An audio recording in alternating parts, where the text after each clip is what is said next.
I'd like to tell you a story about one of my students and what I think is holding them back in their musical development. Um, it's a very common story that I'm sure a lot of students, even myself, are guilty of. But every week they come to lessons with a new piece. They're like, "Oh, I'm working on this piece today because I got bored of the one we were doing last week," and I think that could, well, it's good to expose yourself to lots of different pieces, expand your palette, I guess. But it could be one of the most damaging things for developing yourself musically. And I'd like to quickly explain how sitting with a piece longer is the best thing that you can do for your musicality. The first thing when you get a new piece is you're just going to be learning where the notes are, okay? A, C, A, C, E, A, C, E. Okay, D, C, A, right? I'm learning where the notes are. All of my cognitive ability is going into finding the notes. And some people think, oh, once I've found all the notes, all right, I've found all the notes now, that's done. Tick, the piece is done. That is the first level of learning a piece of music. And just linking back to my student that I was talking about, they've played a lot of pieces. Their sense of rhythm is awful. They can't actually hold the flow of music. They can't express dynamics. They can't recover from mistakes because they're still in this very much sight reading mode.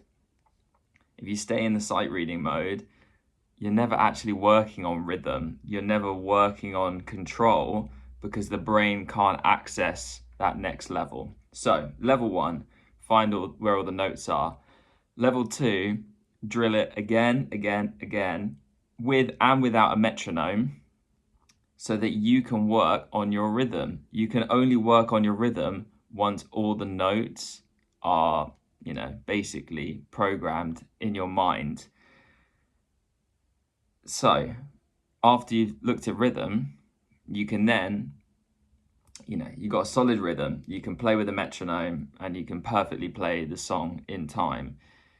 Only then can you start really developing and having the cognitive space to work on the dynamics, to work on the nuance in the phrasing, where it rises and where it falls. But you're never physically working on that skill unless you've done the previous two levels, which is finding the notes and getting a solid rhythm. Okay, so then level three is starting to look at nuance, dynamics, phrasing, etc.